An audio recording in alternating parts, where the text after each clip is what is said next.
it's Jordan and welcome back to my channel. Today I'm going to be telling you everything that I read in December. I don't have a TBR to check in with this time around because I didn't make one for December. I really didn't think I was going to be having a whole lot of time to read, and I ended up surprising myself and reading a lot. I was also kind of experimenting with what it would be like to read without a TBR because going into 2017 I kind of don't really want to make TBRs anymore just because I don't really think I stick to them anyway, so I just feel like it's a waste of my time to make and edit them.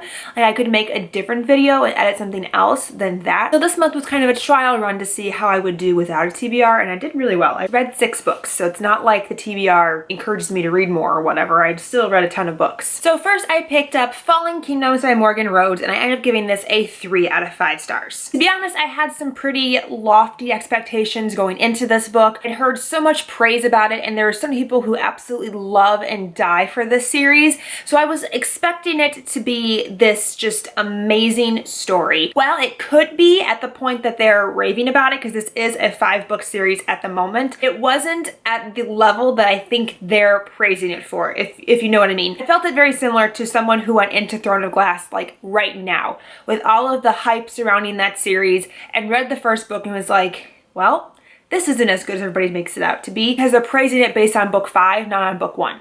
And I felt like this was very much the same way. I didn't have that intense love and obsession and commitment to it that I did with Throne of Glass, and that's what I really wanted. And it didn't happen, and I'm really upset about it. Honestly, I just think this first book was a stereotypical case of overhype. I feel like if I had picked this up randomly without having any preconceived notions, I would have enjoyed it a lot more than I did. But after I finished that, I was in the mood for some Christmas stories, and I started this one last year and never got around to finishing it, so I finished it up this year. And that was Lead Snow, 3 Holiday Romances by John Green, Lauren Myracle, and Lauren Johnson. And I gave this a 3.75 out of 5 stars. I really enjoyed this collection of holiday romances. It was the perfect wintry Christmas story to get me into the holiday spirit. We had just had our first snowfall of the year when I picked this up, and it was like perfectly timed because this is about a ill-timed blizzard on Christmas Eve and how the blizzard connects these 3 different characters' stories together. My favorite of the 3 was the one by Maureen Johnson. I felt like she best captured the holiday spirit that I wanted from this.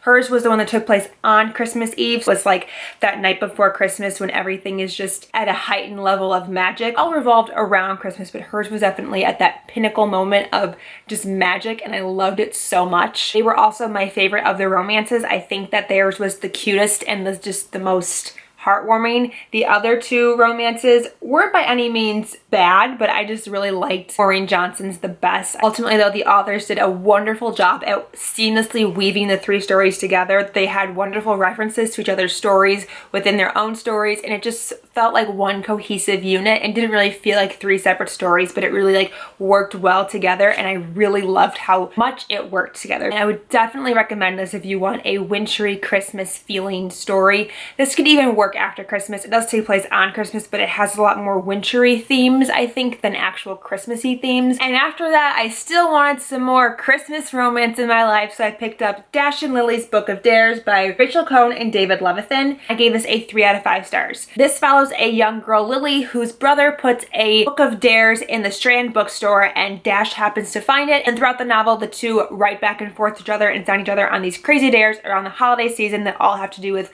holiday and wintry Christmas things, and it's a lot of fun. That was my favorite part of the whole story, was the scavenger hunt vibe to it, and I really liked Dash's perspective. I thought Dash was much better written than Lily. Like Lily felt so immature and so like whiny and self-centered. Was at a point where I was just rolling my eyes at everything she said. She reminded me of a more extreme version of Lara Jean from To All the Boys Loved Before by Jenny Han, who a lot of people also complain is too juvenile and naive. She's still 16 and Lily's still 16, so they act their age, but it was just a little too much for me. They aren't by any means like an OTP or like a this is the most adorable thing I've ever read, but I do think they had a really sweet romance. The next 2 books I'm just going to talk about together, although I did read a book in between them. They are from the same series. I had the same general opinion about both of them, so we're just going to talk about them as a unit, and that is Rebel Spring and Gathering Darkness, both by Morgan Rhodes. And I gave Rebel Spring 3 out of 5 stars, and I think I'm going to end up giving Gathering Darkness a 3 out of 5 stars too. I'm really unsure of how to rate these books. I enjoy the content. Like, I like the story,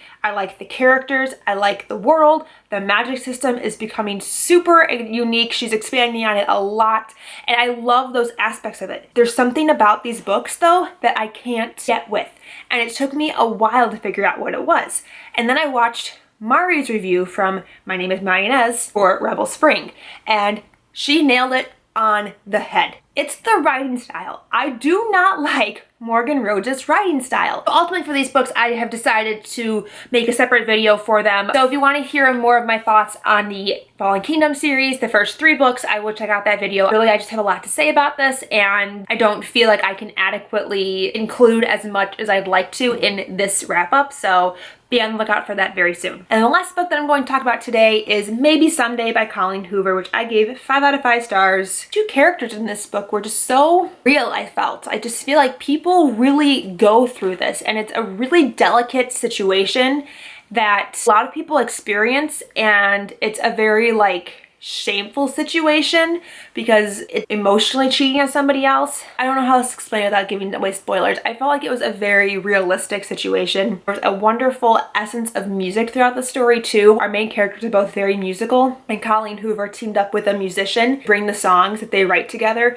to life, and it just added this tangible essence to their relationship. Like, I could feel their feeling through the songs when I listened to them. They're not like my favorite songs of all time, but I could feel what they were feeling when they wrote the songs when I listened to them, and that added just another layer to their relationship, and I really loved that whole aspect of it too. And I don't think 2 characters have ever quite pulled at my heartstrings as much as these 2 did. Sorry guys if the angle or lighting is slightly different. My battery died, so I take a little bit of a pause there. As per usual with every other Colleen Hoover book, she completely slayed my feelings and turned me into mushy mush, and I cannot wait to pick up other books by her because I'm sure she's gonna end up slaying me again in the future. So these are the 6 books that I finished in December. The last books of 2016, Gathering Darkness, is actually what rounded out my reading year. I'd love to know what your thoughts and opinions were on any of these books in the comments down below if you've read them. Thank you guys so much for watching. Until next time, I'll talk to you very soon. Bye!